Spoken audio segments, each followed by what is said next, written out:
Në brëndësi të këtij kapanoni që ndodhet në periferit të Tiranës, pra mjafton ta shihni këtu, ndodhen 3 makina të rëndësishme. Njëra prej tyre hyn tek makinat më të rëndësishme historike të Shqipërisë. Doja t'ju prezentoja të fundit. Ky është një Cadillac Chevrolet, i cili është përdorur në vitet e komunizmit në Shqipëri, nuk dihet se si ka mbetur dhe si ka mbërritur në Shqipëri, por gjatë gjithë kohës, duke konsideruar një makinë perëndimore, është përdorur kryesisht nga kinostudioja Shqipëria e Re. Pra, është një makinë që tregonte jetën luksoze të perëndimit kur xhiroheshin filma me atë kohë. Megjithëse duhet të jetë o e sjell nga një shqiptar që kishte ardhur nga Amerika përpara viteve, se nuk e di dhe çfarë vit prodhimi ka, të luftës, ose është sjell më pas. Por brenda këtij kapanoni ndodhet një prej makinave më të rëndësishme që Shqipëria që shënjon etapat caktuara historike të Shqipërisë. Kjo makinë që po shihni këtu është një imitim sovjetik i makinave më të famshme amerikane.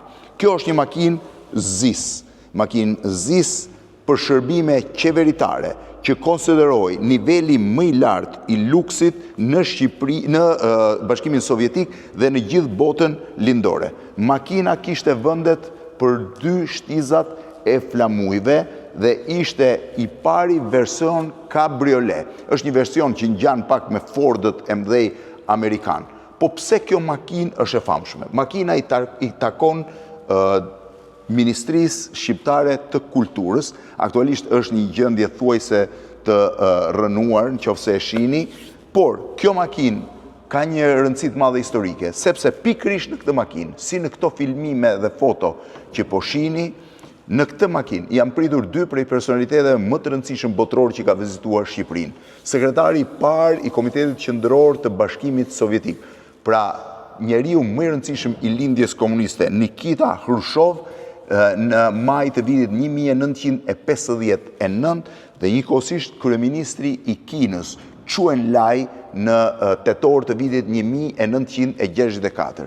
Kjo makinë ZIS është një prej 2 makinave ZIS kabriolet që Shqipëria komuniste kishte marrë nga Bashkimi Sovjetik në vitin 1959.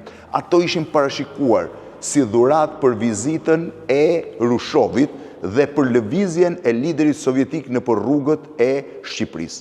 Ato shoqëroheshin, pra ishin 2 makina njësoj për arsye sigurie, pra momentin e parë lëviznin të 2 makina të rrugëve, vetëm në sistem parade hapej kabrioleja dhe kthehej për ecje, siç po e shihni në foto, dhe ato shoqëroheshin nga një numër i madh ZIS-ësh të tjerë, që janë këto, që ishin 5 copë të tjera nga Shqipëria, po ashtu me sistemin e flamujve, madje ky ZIS, ndryshe nga ZIS-i me cilin ka lëvizur Rushhovi dhe Chou En-lai, ka shumë të bukur dhe flamurin e kuq dhe yllin e vendosur në një pjesë. Pse ishte interesante dhe çfarë ka ndodhur? Në maj të vitit 1959, Nikita Khrushchevi anuncioi vizitën e tij në Shqipëri. Ishte hera parë që sekretari i parë i Bashkimit Sovjetik dhe një nga 2 njerëzit më të fuqishëm në botë, sepse në atë kohë presidenti amerikan dhe sekretari i parë i Bashkimit Sovjetik ishin 2 njerëzit më të fuqishëm në botës, do të vizitonte Shqipërinë. Është e pabesueshme, po Nikita Khrushchev qëndroi në Shqipëri 15 ditë. Ai erdhi së bashku me një numër të rëndësishëm personalitetesh, duke përfshirë dhe kryeministrin e Bashkimit Sovjetik, me një flotë të tërë avionësh. Në atë kohë aeroporti Rinasit u zgjat pista për të ulur Antonovi me të cilin ai udhtonte. Ai u prit me një ceremoni të rrallë në aeroportin e Rinasit, me një fjalin të gjatë të Enver Hoxhës, dhe më pas hipi në këtë makinë së bashku me Enver Hoxhën, e cila që nga Rinasi dhe deri në Tiranë eci kryesisht në version kabriolet, pa e ngritur asnjëherë. Khrushchevi ka qëndruar në këtë pjesë, pra të makinës, Enver Hoxha në anën tjetër, ndërkohë që gjatë gjithë kohës përshëndeste të mbledhurit, pra qytetarët e mbledhur në 2 anët e rrugës. Ai lëvizi me këtë makinë edhe në udhëtimet e tij nëpër Shqipëri, deri në Sarand, në Lushnjën, Sarand, në Veri, në Jug, gjithmonë me këtë makinë i shoqëruar nga këto makina. Në fakt, ka një version interesant që njëri prej shoqëruesve të tij e thot në në kujtimet e veta, por para se të ndronte jetë, ai thotë që Krushovi që ndronte një makinë të mbyllur dhe vetëm momenti që hynin në brendësitë pra anafërsitë qyteteve kalonte në versionin e paradës, pra në versionin kabriolet. Është një makinë shumë e bollshme, versioni i saj i ngarjes dhe nuk ka ndonjë gjë shumë madhe, por keni parasysh që bëhet fjalë për një makinë të viteve 50, është me gjas makinë, jo me gjas, por duhet jetë makinë e blinduar. Pra xhami duhet jetë i blinduar, sepse e shoh që është i ngjashëm me Mercedes dhe blinduar të luftës dytë botërore, ka vendet e uljes, ndërkohë që këtu ka një vend të dytë që mund shërbente për shoqërusit, pra kjo ulet dhe kthehet në sedilje nëse do ta bësh makinën me 7 vende. Ishte makina më e bukur që qarkullonte në rrugët e Shqipërisë.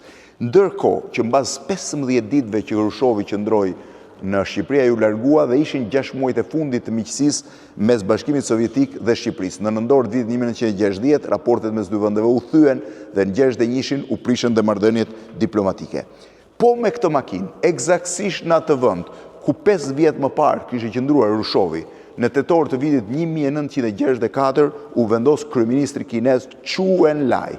Chu Enlai është personaliteti më i lartë kinez që vizitoi Shqipërinë në kulmin e marrëdhënieve shqiptaro-kineze. Mao Tse-dungi nuk mbriti kurrë në Shqipëri, nuk erdhi kurrë në Shqipëri, por Chu Enlai e vizitoi Shqipërinë duke qëndruar plot 11 ditë. Ai vizitoi vende të ndryshme të Shqipërisë, pritja e tij ishte madhështore, po ashtu Enver Hoxha donte të tregonte, siç u shpreh dhe me Çeu në një fjalim, që ne nuk jemi një vend prej 1 milionësh, por ne jemi prej 601 milionësh, duke shtuar te 600 milion kinezët që ishte në atë kohë popullata e Kinës.